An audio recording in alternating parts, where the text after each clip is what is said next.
WHO의 응용의 기준은 1000베크렐입니다. 그 총리는 그 안전이 검증되면 마시겠어요? 저는 완전 마시겠죠? 기준에 맞다면 저는 마실 수 있습니다. 마실 수 있어요? 네. 오염수는 방류할 것이고 그것은 안전해. 그러니까 먹어. 의혹을 제기하면 다 괴담이야. 민주당과 괴담 선동꾼들의 공포 마케팅은 멈춤이 없습니다. 국민이 수산물 소비를 꺼리고 어민들이 업종 전환까지 고민하는 게 모두 야당의 선동 때문일까요?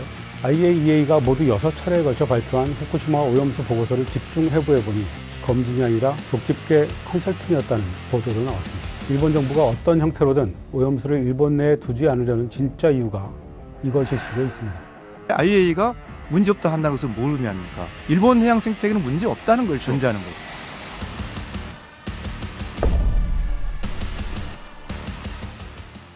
안녕하세요. 논설의 이재성입니다. 지난번 일본 후쿠시마 오염수 문제를 다룬 방송 이후 한 달 만에 인사드립니다. 한 달 만에 많은 일이 있었습니다. 소금과 건어물 사재기와 품귀 현상이 발생했습니다. 한국 정부와 여당은 마치 일본의 호위무사처럼 무리하게 오염수 방류를 감싸고 있습니다. 야당은 단식 농성을 시작했습니다. 첫 단추를 잘못 꿰다 보니 이렇게 극단적인 정쟁의 대상이 됐습니다. 윤석열 정부와 여당은 신뢰를 잃었습니다. 오염수가 안전하다며 우격다짐으로 말하고 행동합니다. 오염수 방류를 지지하기로 방침을 정해놓고 IAEA 결과를 기다리겠다고 하니 자가당착에 빠졌습니다. 한국수산업경영인 여수시연합회 우성주 회장은 이렇게 말합니다. 정부가 처음부터 오염수 방류를 기정사실화 했어요. 그래가지고 사전 대책이 없이 바로 다음 단계로 넘어가 버렸단 말입니다. 그래서 그렇죠. 사실은 그런 거에 대해서 무력감을 많이 느꼈습니다. 오염수는 방류할 것이고 그것은 안전해. 그러니까 먹어. 의혹을 제기하면 다 괴담이야. 국민의 신뢰를 얻는 절차와 과정을 생략한 채 밀어붙이니까 불신이 더 커집니다. 그러다 보니 점점 더 말을 세게 합니다. 완전히 과학적으로 처리가 된 거라면은 우리의 그 기준, WHO의 응용의 기준은 1000베크렐입니다. 그 총리는 그 안전이 검증되면 마시겠어요? 저는 완전 마시겠죠? 기준에 맞다면 저는 마실 수 있습니다. 마실 수 있어요? 네. 이에 대한 어민의 반응은 이렇습니다. 한덕수 총리님은 국정을 책임지신 분이 정확한 검증 절차를 가지고 국민의 신뢰를 얻어야 되는데 오염수를 마시겠다 이런 식으로 국민을 선동하시다니 어떻게 그렇게 무책임한 말씀을 할 수 있는지 저는 아주 실망스러웠습니다. 화가 난 어민들은 제주와 완도 등에서 해상 시위를 벌였습니다. 어민들은 일본의 오염수 방류에 반대하는 시위를 벌이고 있는데 오염수 방류를 찬성하는 정부와 여당은 어민들을 돕겠다며 횟집 먹방 투어를 시작했습니다. 그러면서 수산물 기피 책임을 야당에 돌립니다. 수산업 종사자들의 생계가 파탄의 위기에 몰리고 국민의 피해가 가중되고 있는데도 민주당과 괴담 선동꾼들의 공포 마케팅은 멈춤이 없습니다. 국민이 수산물 소비를 꺼리고 어민들이 업종 전환까지 고민하는 게 모두 야당의 선동 때문일까요? 뭔가 본말이 뒤바뀐 것 같지 않나요? 정부가 기다려보자던 IAEA 최종 검토 결과도 나오지 않은 상태에서 마치 해양 방류만이 유일한 정답인 것처럼 서둘러 결론을 내버린 정부와 여당의 믿지 못할 행태가 더 중요한 이유 아닐까요?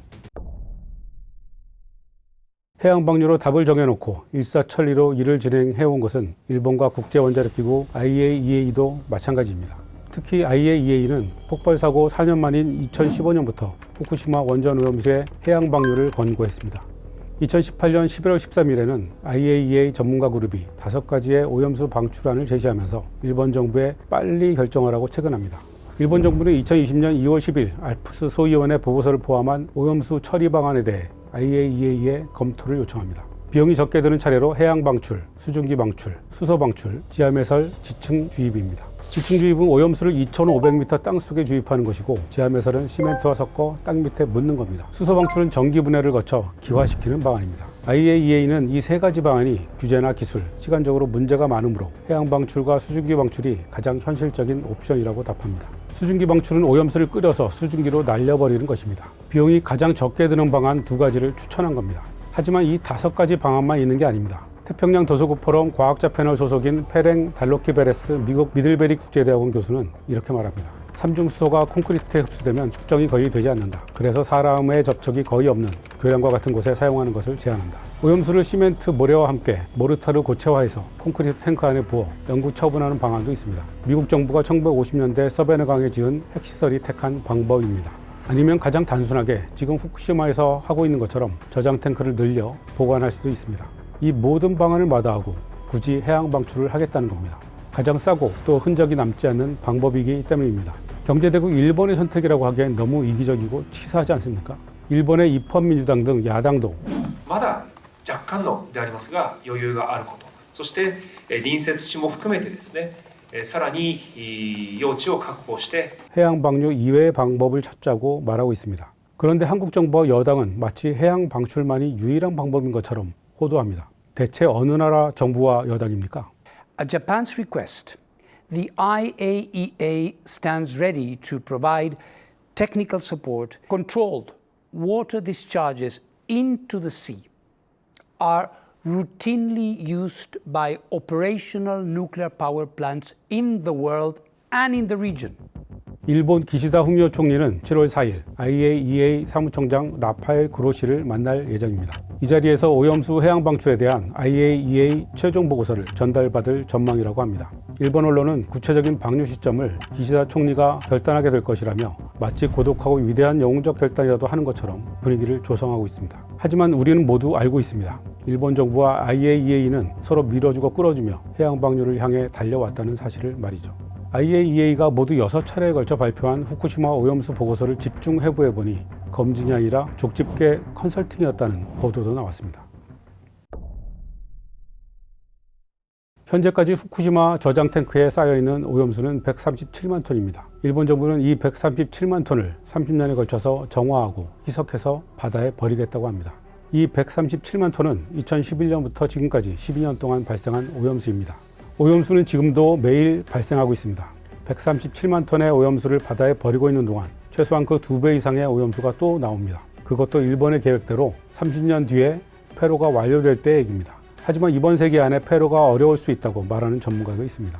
일본 정부는 이렇게 추가 발생하는 오염수에 대해서는 말하지 않습니다.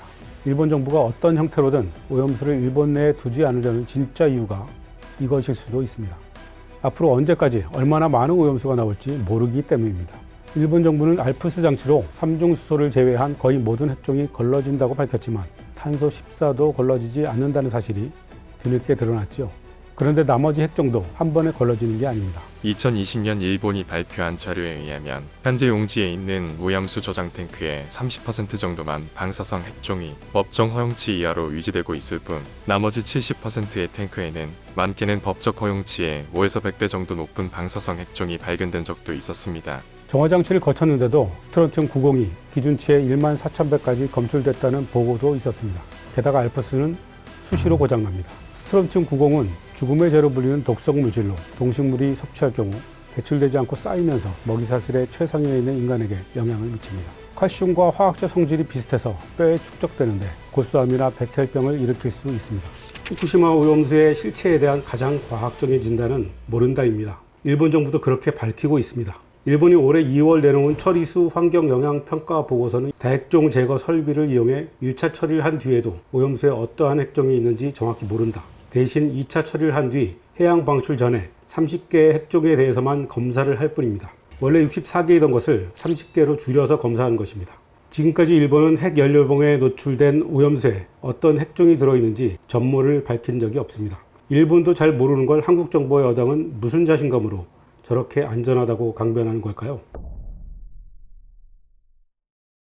지난 5월 도쿄전력 후쿠시마 제1원전의 항만 내에서 잡힌 우럭에서 무려 1만 8,100베렐의 세슘이 검출된 것으로 드러났습니다. 안전치의 180배에 해당하는 양입니다. 도쿄전력의 대책은 뭘까요? 오염된 물고기가 항만 밖으로 나오지 못하도록 여러 겹으로 그물을 쳤다고 합니다. 하지만 오염수는 그물을 통과하죠.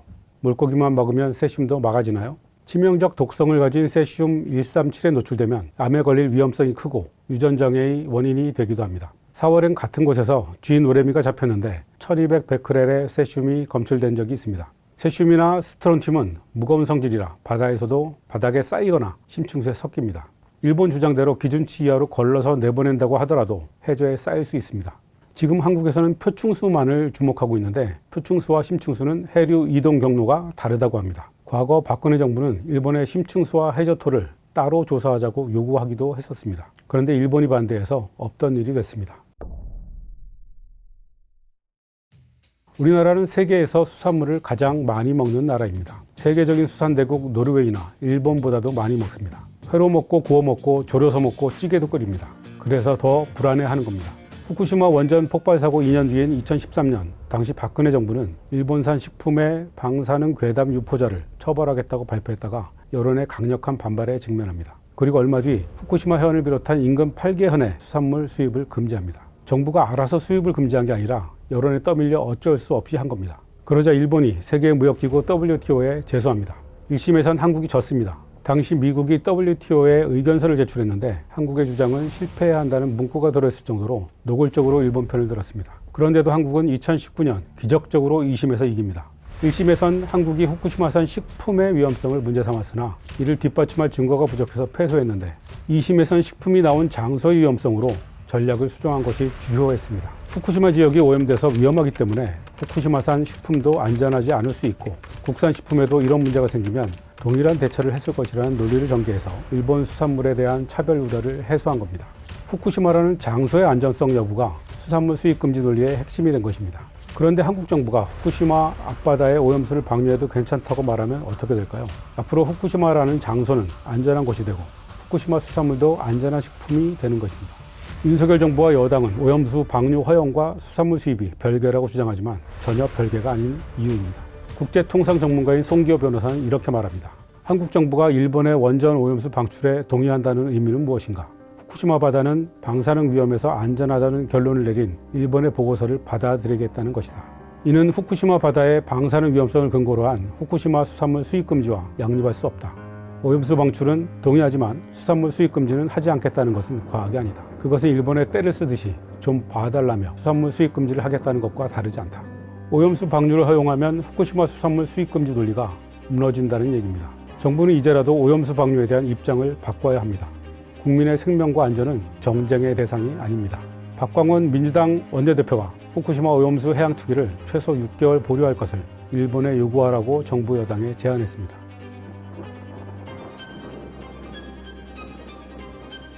정부가 갑자기 입장을 바꾸는 게 난처할 겁니다. 그럼 야당과 여론의 반발과 압박을 핑계 삼으면 됩니다. 잘못 깬 단추를 풀어 사태를 해결할 골든타임이 지나가고 있습니다. 논설이었습니다.